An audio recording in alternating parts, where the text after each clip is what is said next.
Okay. Well, wakey, eggs and bakey. It's time to get up, Buttercup. We are live from Rudy's Barbecue this morning, doing the live Quiet Time Bible Study. I'm Steve Leavitt, and we have the crew here. Everybody say hi. Hi.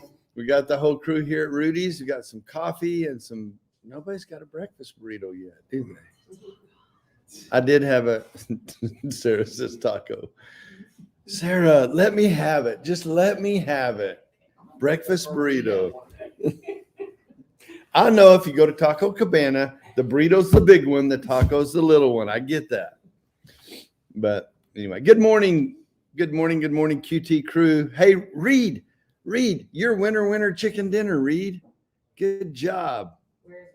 Reed he may be over on my personal page, but he's up first. There's James and Linda and Cheryl, Dan, Kimberly, Yolanda, Kimmy. Kimmy's our newest member. Kimmy, welcome back again. We're glad you're here. Hi, Stephanie. Nikki, good to see you guys. We're in Genesis chapter 42. So as you guys know, whenever I have folks here at Rudy's with me, we're going to interact with those guys maybe a little bit more. So don't get hurt or upset if I'm not checking on you guys. Hi, Debbie. Hi, James. Tina, you guys up there on TikTok. Genesis chapter 42 is where we are. Have we got any announcements this morning? Anybody need to share anything this morning? Praise Jesus that Linda's doing better. Yeah, I never caught the whole story. What? I think it was kind of like. Okay. She probably didn't want advertisement. Okay, but she's doing better. Yes. Good. Anybody else? Anything else? All right. We are kind of working on merch, right? Maybe. Yes. So at some point we're gonna have some t-shirts and hats. It says QT and Hope Shines and some different stuff and a rooster, maybe. Sarah's kind of running with that one, so that's kind of. That's right. I love it. So Ashley, I would not know. You never talk about your pregnancy, so I didn't know you were pregnant. That's funny. Ashley says, I'm still pregnant. So meaning she hasn't given birth yet. No, she's 3 weeks. Okay. Well, Ashley, we're rooting for you. There's Linda. She may be out tomorrow, she says. Thanks for your prayers. We will be praying. Hi, Melanie. Good to see you this morning from Vega, Texas. There you go, Vega. Kate from Dallas. All right. So the story is so good. Another story time. So did I actually reference? Is that a Dr. Dre song that I said? Da da da da. Did you not watch the Super Bowl halftime show? I did, but I didn't. Was he on there? Was he singing that? He and Snoop, that's their. Okay, maybe that's why I had it in my head. I don't know. It's a TikTok. If you knew the words following that part, you would. It's bad. Okay. Well, I was like, oh.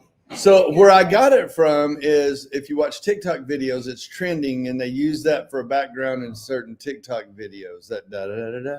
So that's where that came from. That's funny. You're so hip. Yeah, something like that.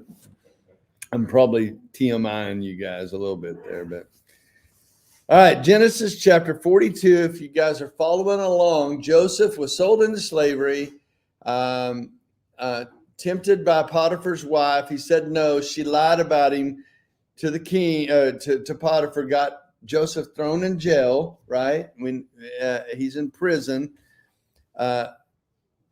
Pharaoh's cupbearer and bread maker, baker dude, upset Pharaoh for some reason. We don't know how, got thrown in prison. So Joseph and these two guys were in prison. Joseph was in charge of everybody.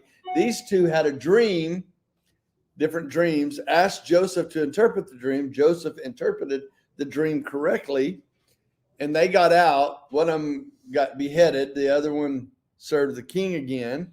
King had a dream. Pharaoh had a dream. What does this mean? Nobody could answer what his dream meant. cupbearer says, oh yeah, 2 years ago I was in jail with the dude that interpreted my dream correctly, a Hebrew. Go ask him. Pharaoh pulls Joseph out of prison, says, tell me what my dream meant. And Pharaoh was so impressed that he said, you must be really smart or wise, or that you knew what my dream meant. Here, let me just hand over the whole land of Egypt to you. You're in charge of everything now. So no one was greater in the land of Egypt than Joseph, except for the Pharaoh. And there was a famine in the land everywhere. So we get to, fast forward 7 years. Now a famine in the land, maybe 8 or 9 years. And back to Jacob and the brothers who sold Joseph into slavery, right? Back to those guys. They're hungry. Daddy Jacob says, go get some grain from Egypt. I hear they have grain. So the 10 brothers, without Benjamin, the youngest, go and get grain. And lo and behold, they're bowing before Joseph, asking for grain. Was it 27 or 37 where what got Joseph in the whole mess in the first place is that he had a dream as a young man that you guys will bow down to me, my older brothers. And they mocked him and got mad at him, and it said they hated him for that dream. He said, no, pretty much the dream says you're going to bow down to me someday. And of course, you don't tell your older brothers that. The older brothers, they want to thump him in the head and thump his ears and sit on him and all that other stuff. Well, here we are, the big brothers bowing down to Joseph. Interesting. So we find ourselves in chapter 42. I am again in the New Living Translation today. If you guys can bear with me in the New Living Translation. I can read it so much better because we have such amount of reading to do. It's better for me to read out of this, and it kind of reads more like a story because it is story time. Y'all ready? All right, here we go. Any questions so far? Any you guys can ask questions back there. Anybody about what's happened so far or things that bother you? Yes. It doesn't bother me. It's a blessing that God blessed the land of Egypt with 5 times more than they usually got. So they could take that fifth. 1/5. And it still was plentiful for them. He blessed the whole country, the whole land. And why did he bless Egypt? That was a question yesterday. Obedience to that Joseph had the Lord. Because of Joseph. That's right. And I think he had a plan. The whole plan was for the brothers to come. I think Sarah, you or somebody said that yesterday. The whole plan all along was I'm setting up the events for the brothers to come and bow down to Joseph. So I'm going to starve you to death and make you go to Egypt to fulfill my plan. So here we go, chapter 42, Genesis chapter 42. When Jacob heard that there was grain available in Egypt, he said to his sons, why are you standing around looking at one another? I have heard there is grain in Egypt. Go down and buy some for us before we all starve to death. Poor Jacob. He's worried about starving to death. Remember the lineage too, by the way. The lineage of deception. All along. Abraham deceived, lied about his wife, Sarah. Isaac, deception. Who gets the blessing and Jacob, deception. There's been this lineage of lying. If I could say one thing to my kids, if I could push one button other than being godly for my kids, it's exercise honesty. Just tell the truth. Even if you get in trouble, even if you don't get what you want, even if I think people value honesty as much as anything on this planet. They want you to be honest. I want to trust you that what you say is right. I have a problem with this in that I don't mean to, but I can be charming. And that comes across as inauthentic sometimes, unauthentic. It can come across as, is he trustworthy? I don't like that. I think the more honest you are. And I'm not talking about me just being honest about me. I'll tell you anything you want about me. I'm glad to be honest about me. But if I don't catch myself, my brain will naturally begin this process of word sculpting. What's another word there? What is that? Wordsmithing. Like I can say it in a way and smile at you in a way. And yes, in order to kind of get you to move you to the way I want you to go.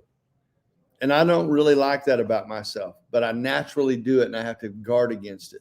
People want honesty. Just tell the truth, even if it means you don't get what you want, even if it means you're going to get in trouble. Be honest when you've made a mistake. You messed up. Just be honest. Well, this family doesn't have a history of that. And here we are now, and it's about to go down, and it always comes back to them every time. He says, I've heard there's grain in Egypt. Go down and buy some before we starve to death. Verse 3, Joseph's 10 older brothers. Remember, Joseph's 10 older brothers. That there is a younger brother. What's his name? Benjamin. Joseph's 10 older brothers now went down to Egypt to buy grain. Benjamin didn't go. Jacob wouldn't let Joseph's younger brother Benjamin go with them, however, for fear of some harm might coming to him. Again, Joseph has an affinity for Benjamin. Jacob does. Joseph is gone now, but Joseph, remember, Joseph and Benjamin were brothers from the one he loved the most, Rachel. And so he was extra protective. Who's the young? Are you the youngest? Yes. Is everybody protective of you? Mom and Dad, is everybody protective of her? The toughest, the fiercest. She holds her ground. But if harm, danger ever came to her, man, you got a whole posse that's going to jump on business and take care, right? That's how Benjamin was. He was the youngest. You know, anybody here youngest, you know what I mean here. We protect him, and no, you don't get to go. You're not old enough yet, or whatever, you know. You can't watch that movie yet. You can't have that app yet. You can't blah, blah, blah, blah, blah, blah, right? That's Benjamin. Jacob was afraid some harm would come to him. So Jacob's sons arrived in Egypt along with others to buy food, for the famine had reached Canaan as well. Since Joseph was governor of all of Egypt and in charge of the sale of grain, it was to him that his brothers came. So there they go.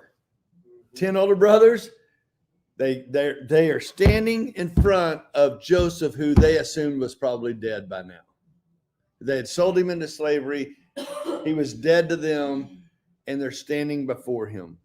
They bowed down low before him. Underline that sentence. That is the fulfillment of the scripture. What anybody know where you got a reference as to what 37, where that scripture was? The prophecy that you will bow down to me. It's 37 something. I don't have it. If I had my other Bible, what is it? Can you read it? Is it?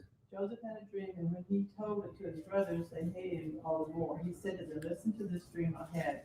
We were binding sheaves of grain out in the field when suddenly my sheaf rose and stood upright, while your sheaves gathered around mine and bowed down to it. Yes.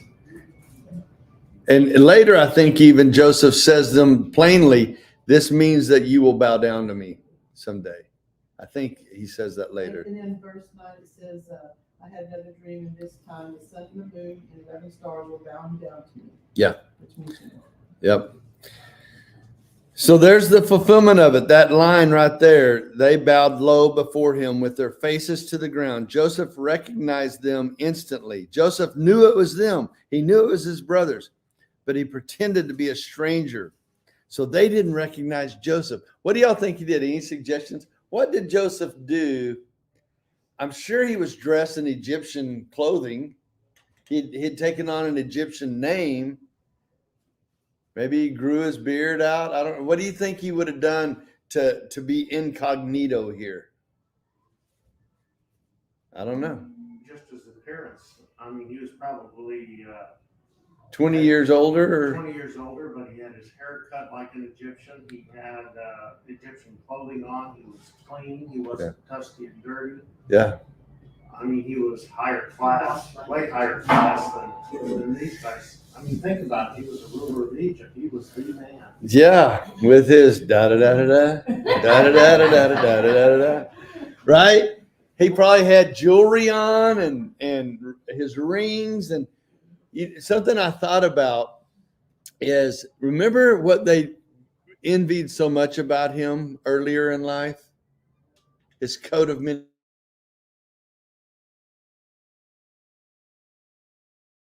Up and gave it back to dad, and they hated that thing.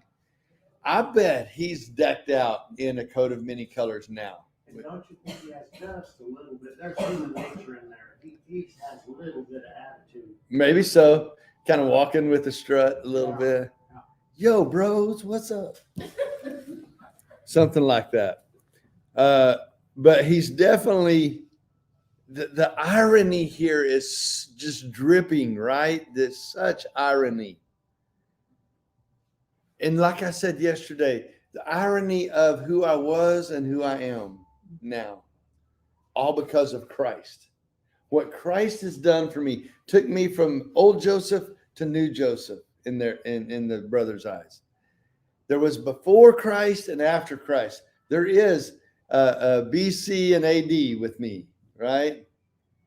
I have a BC and an AD before Christ and after his death. This is the distinction that we see in Joseph. And the brothers are there, bowed down before him. Joseph recognized them, pretended to be a stranger, and says, "Where are you from?"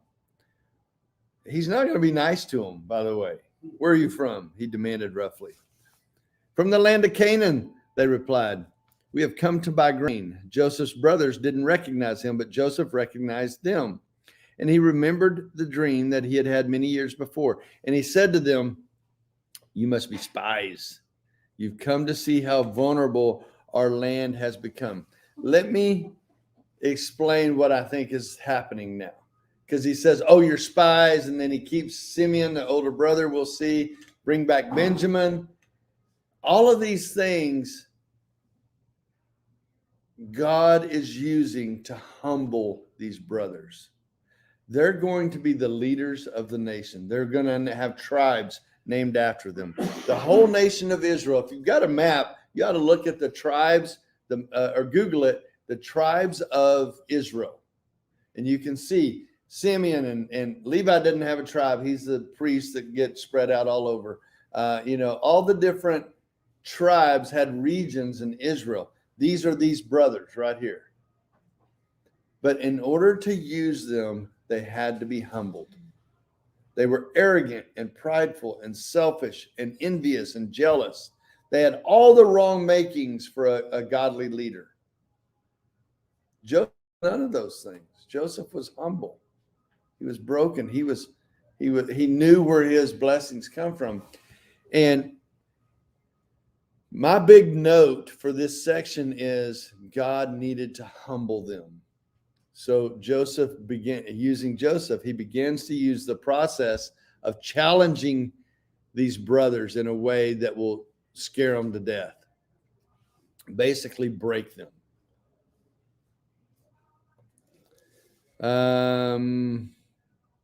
You've come as spies. Verse 10. "No, my Lord," they exclaimed. "We have come to buy food. We are brothers and honest men, sir. We're not spies." "Oh, really? You're honest men. Let's see about that." Says, "Yes, you are," he insisted. "You have come to discover how vulnerable the famine has made us." "Sir," they said, "there are 12 of us brothers, and our father is in the land of Canaan. Our youngest brother is there with our father, and the one of our brothers is no longer with us." Is that true? Our younger brother is no longer with us. No, he's standing right before you. He is with you. But that's a lie. Well, it's true in that he wasn't with them, but if the implication is he's dead, They don't know that to be true. Verse 14. See, I think they mean right there that he's no longer with us, meaning he's dead. They perpetuated the lie of he got eaten by a lion. Remember that? The bloody tunic taken back and gave it to Jacob. And Jacob said, oh, he's been eaten by a wild animal. And to this day, Jacob believes he was eaten by a wild animal. I believe these brothers had so talked about that, and they probably had begun to just accept that as the truth. Like put the truth out of their mind and believe the lie. We do that, you know. There are things and stories I've told, lies I've told my whole life, that I have to remember back, oh, that's actually not true. And I had to quit saying that. Because I just kind of fabricated something early in my life, and I just kept telling that story and kept telling that story. And I almost kind of started believing that that was the truth. And I'll catch myself sometimes going, wait a minute. No, that was a lie I made up. That wasn't actually true. I think that may be what had happened here. What verse did I get to? Verse 14. Genesis chapter 42, verse 14. But Joseph insisted, as I said, you are spies. This is how I will test your story. I swear by the life of the Pharaoh that you will not leave Egypt unless your youngest brother comes here. One of you go get your brother. I'll keep the rest of you here bound in prison. Then we'll find out whether or not your story is true. If it turns out that you don't have a younger brother, then I'll know you are spies. That wasn't really his deal. He knew they weren't spies. He wanted his little brother.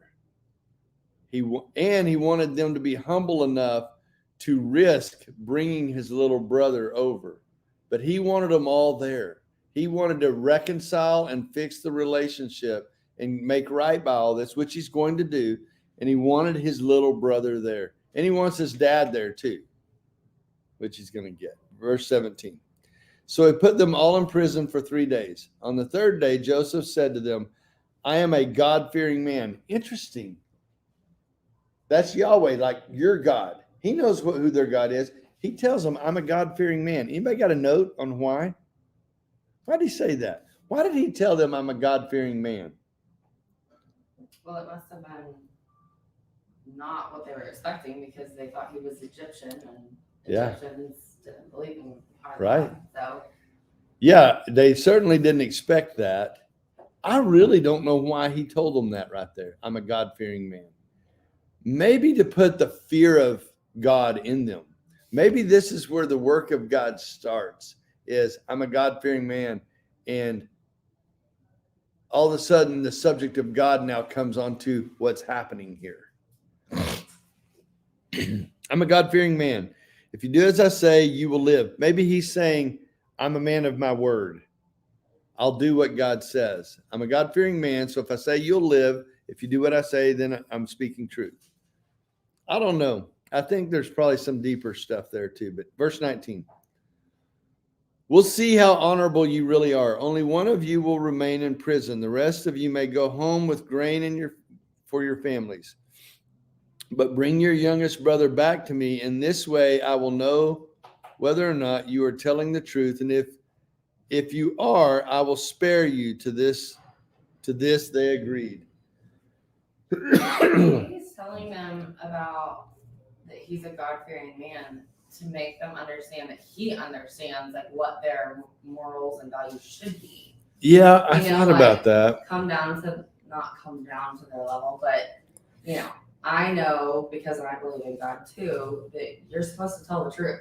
And so maybe he's bringing, as a Christian, be honest with me. Like, I know what you're supposed to be expected of Christians. Maybe so. Well, let's keep going. It was a clue that he was trying to drop to his brothers that they would recognize. Maybe so. Well, there's something to that. He's setting up the stage here for dropping the bomb on them. All right, verse 21. Speaking among themselves, they said, this has all happened because of what we did to Joseph long ago. We saw his terror and anguish and heard his pleading, but we wouldn't listen. That is why this trouble has come upon us now. Interesting. They're thinking back, look, we're getting what we deserve. And Simon, I think, even, didn't I tell you? Yes, Reuben, verse 22, didn't I tell you not to do it? Reuben asked, but you wouldn't listen. This is oldest brother, fussing at everybody. I told you, but you wouldn't listen. And now we are going to die because we murdered him. See, they believe they murdered him. They didn't murder him. They sold him into slavery. But they believe this lie of murder. And they all are sitting there going, oh, man, we're going to die. It's coming back on us. What goes around comes around. Verse 23, of course, they didn't know that Joseph understood them as he was standing there. There was an interpreter before, so apparently they were speaking in Hebrew. Joseph was speaking in Egyptian, and an interpreter was going back and forth. So they start speaking in Hebrew, all this stuff, thinking Joseph doesn't know what they're saying, but Joseph is understanding every word they're saying. That's what happened there. Speaking to them through an interpreter. Verse 24. Now he left the room and found a place where he could weep. There you go. This is Joseph. This is Joseph. This is who Joseph is. He has been all tough and strong. He was being what God told the Jews to be all through the Old Testament. Y'all know what the saying is? How God told the Jews in the law how they were supposed to behave? To be shrewd as a snake, but gentle as a dove. That was God's command. And if you know Jewish people now, most of them I know are like that to this day. Shrewd as a snake, but gentle as a dove. That's what he's doing right here. He was shrewd with his brothers, as he should have been, and now he goes off and cries. This is a man after my own heart right here, right? I feel you, brother. I feel you. A place where he could go and weep. Then returning, he talked some more with them. Then he chose Simeon from among them and had him tied up right before their eyes. Joseph then ordered his servants to fill the men's sack with grain, but he also gave secret instructions to return each brother's payment at the top of the sack. He also gave them provisions for their journey. So he loaded up the donkey with the grain and started home. He showed kindness. These guys tried to kill him and then sold him into slavery and then ignored him and didn't call or text or FaceTime him for years. Gave him nothing. And now he's giving them, he didn't have to do that. They didn't have cell phones back then. They didn't have to do that, but he gave them provisions. I'm wondering what the time period or time frame was from the time that he left and went and cried to the time that he gave them provisions. I think it may have been the same day. Did he sleep on it and have Well, they were 3 days in prison. He put them in prison for 3 days. Did that happen before he cried? I don't know. I think it's a few days.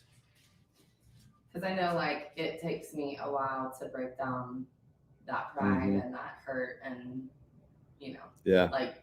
transform into work through it. And, Yeah. Well, he put money in their sacks. Anybody know why he did that? They're going to later go, oh no, what happened? This is bad. Our money is in our sacks. This is bad. Did we steal the grain? Did we steal our money? We didn't pay for the grain. It's bad. More humbling. More, we're going to be in trouble. Yeah.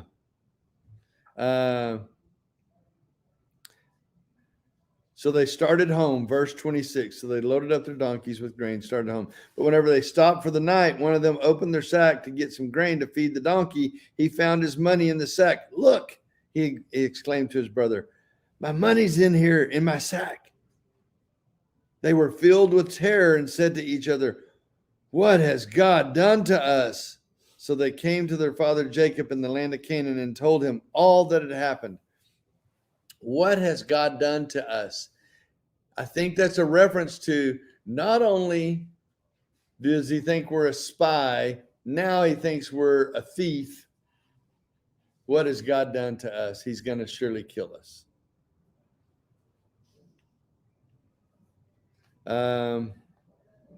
Verse 30. The man who is a ruler over the land spoke very roughly to us. They're talking about Jacob.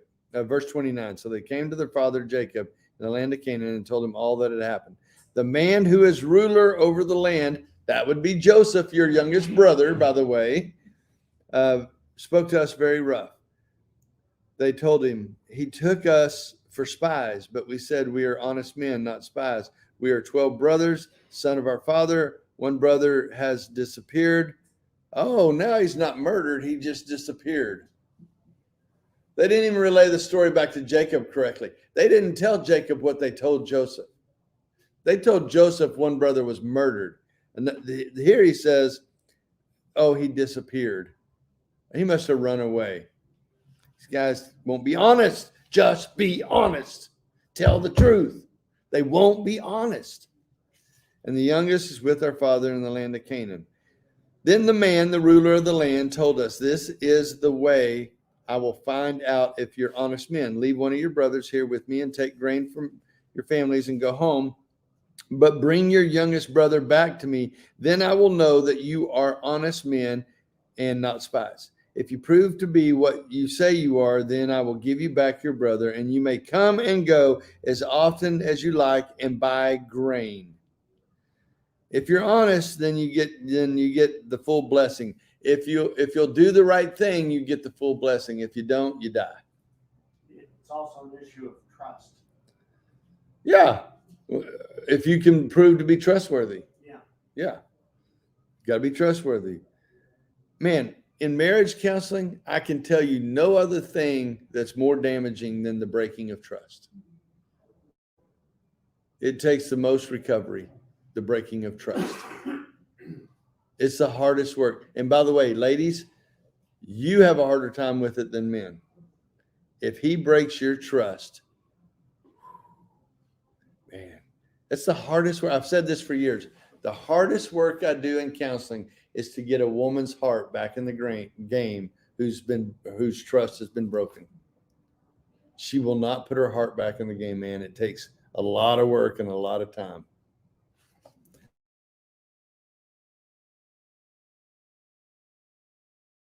Out the sacks, as they emptied out the sacks, at the top of each one was the bag of money. Top of each one was the bag of money paid for the grain. Terror gripped them as it did their father. Jacob examined. You have deprived me of my children. Joseph has disappeared. Simeon is gone. And now you want to take Benjamin too. Everything is going against me. Wah, wah, wah, wah. Good night, Jacob. Where is your faith? God had already made promises. And Jacob's going, oh no, what God said isn't going to come true. All my family's gone. There'd already been, I wish I knew for sure the promises about his sons. I think that the 12 tribes would rule and whatever it was. Here he's lacking faith in what God had told him. Verse 37, then Reuben said to his father, you may kill my two sons if I don't bring Benjamin back. I'll be responsible for him. That's pretty bold. Who puts their kid up on the block like that? Don't you think these men are just hurting? And to put his two kids up for a ransom, that's fine. He wants to do damage to himself. He wants Maybe to feel so. that hurt. Maybe so. Because they're tired of carrying this. Yeah. They're absolutely worn to fracture. Carrying that lie around. Yeah. I still think about what Marty said a few days ago about what kind of a father Jacob has been. And still, Like, I think about myself in this situation. Hey, I would never, I mean, I'm not afraid to be transparent to my children 100%, but I wouldn't want them to carry this burden for me and say, it's all your fault that I, like he says, like, what have you done to me? Like, where's your strength? Where's your faith? But at the same time, now he's allowing his own son to forfeit his children. Yeah. For his brother, and I don't know. Like, It's messy it goes all back the to way whole around. parenting thing. And it really all stems from dishonesty. It all stems from deceptiveness to get what they wanted, or out of jealousy or envy. It all stems out of some bad stuff. Verse 38 says, but Jacob replied, my son will not go down with you, for his brother Joseph is dead, and he alone is left of his mother's children. If anything should happen to him, you would bring my gray head down to the grave into deep sorrow. Well, the plans changed there. We'll do 43 tomorrow, but the plans changed there, and they end up having to go get the brother, and Joseph reveals himself. So, man, the thing I think I would say I'd want to leave you with the most, and what I read whenever I read this, is the destruction of dishonesty is great. Just tell the truth. Be honest, even if it means embarrassment, even if it means you feel shameful, even if it means you don't get what you want, even if it means you didn't do your homework and your parents are going to be mad. And no matter what it is, just be honest. That's my takeaway. What else do you guys get out of that section there?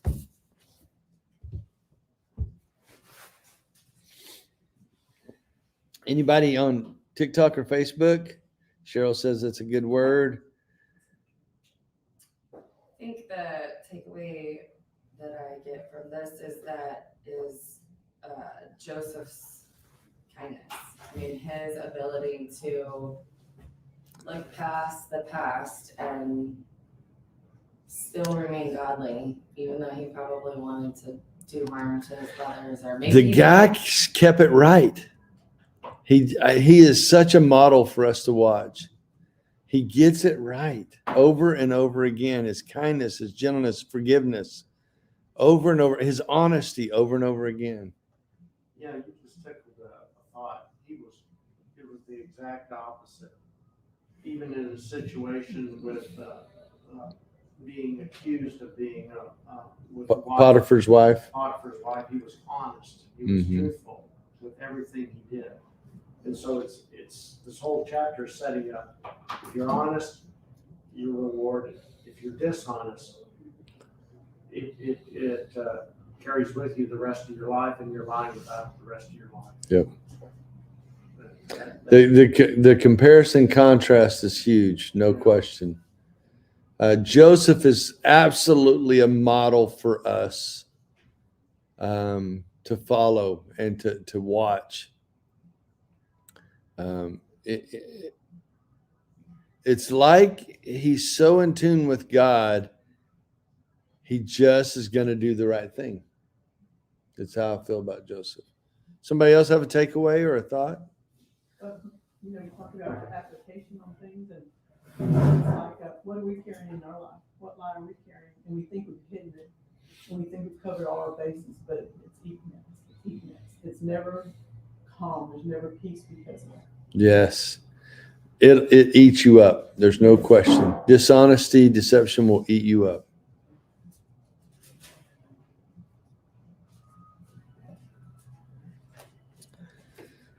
Nikki says, always tell the truth. Lie.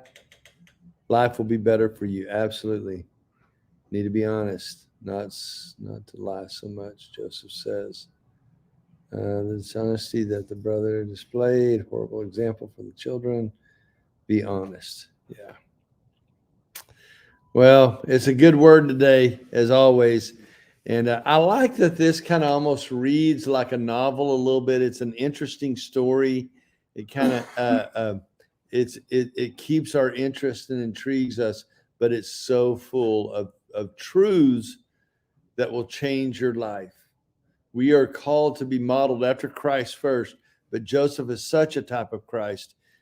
His life in this section of your Bible is so important to embrace the person that Joseph is. Joseph was human. You know, it's a little different than Jesus. I can relate to Joseph better because, you know, he was just like us, right? I Yeah. was just thinking, there's such a tie between Joseph and Daniel. Yeah, there's a lot of similarities. A lot of similarities, but the key thing I was thinking about was Daniel's honesty and Joseph's honesty, Even to death. even to death, and Yeah. the rewards you get for being, how important that is to God. Absolutely. I think God loves authenticity and truth and honesty. It's who he is. So I think it's interesting that all the brothers and Joseph being the one, obviously the mother, the father, and that whole strange Jerry Springer in there. But Joseph made a choice to be faithful. They all seemed that they would have grown up in a similar situation, but he chose to be faithful, to be honest, and through his honesty, showing his faithfulness, that God will provide and God will bless. I think that's an interesting point of detail. yeah, how do you bring it around and apply it to yourself? Every day you have a choice. Every day you get to wake up and make that choice. What are you going to do? Where are you going to place your trust? Who's going to be in control of your life? Is it going to be my decisions and what I want? Or am I going to open up my heart and my hands and my life to God and follow his path? Mm-hmm. It's a choice every day. Yeah, there's even a truth part. I think one of the biggest struggles I've had personally in the area of truth is not out of even selfish greed, although I have plenty of that. I'm not always as truthful as I could be because I don't want to hurt someone's feelings, or somehow I want to nurture them a little bit whenever the truth is what they need to hear. And you don't want to be that person that says, well, I just always tell the truth, you know, so get over it if I hurt your feelings. No, you don't have to say it sometimes. It may be true, but you don't have to say it sometimes. I'm not saying that, but I am saying, I think out of the fear of disappointing someone or hurting someone, sometimes we don't always tell the truth. We'll say it nicer to help them out some too. Well, let's wrap it up for today, if that's all right. Let me pray for us. And TikTok, I won't take any questions. Oh, by the way, we will not be here next week. I've got to be down at Dane's. Okay, we'll be there. Yeah, Dane's couple shower. Yeah, no, you cannot be there. Sorry, Sarah. I'm hoping to get a lot of good time with just Dane and I too. But anyway, so I won't be here. We will do the study though on Saturday and Sunday. We'll do it, and we'll do it at 8:00, same way, same time. We just won't be here for next week, and then we'll pick back up the following week. Cool? All right. Peter, would you close us out and pray for us? Sure. Lord, we thank you for this time we get to spend together, spend with you, spend with each other in fellowship. Please bless our lives and continue to provide a hedge of protection for each of us, physically, emotionally, faithfully. We know that you will meet us where we are. We know that you will always be truthful and faithful to us, and that we just need to reflect that to you. Thank you for your time. It's in your precious Son's name we pray, Jesus Christ. Amen. Hey, did y'all catch it on TikTok yesterday? Somebody asked me if I could baptize them on TikTok. I was thinking of the time I got to baptize a bunch of falcons back there, and somebody goes, "Hey, can you baptize me on TikTok?" Hey, you know what? I'm gonna go ahead and Doesn't work say that way. I wasn't so blown away by that question just because people, nowadays. Hey! You can do everything. Virtual, yeah. Get married, I guess there's some way I don't know, go get in the tub and Yeah, if I go dunk myself in the bathtub while you're talking, does that to a group of people that oh man, no. Well, I tell you, my first thought was, and this is where I get in trouble, is that this person was thinking they needed to be baptized to somehow be saved. That's kind of that whole, I got to be baptized. I got to be baptized. People get in this mindset of, I have to be baptized.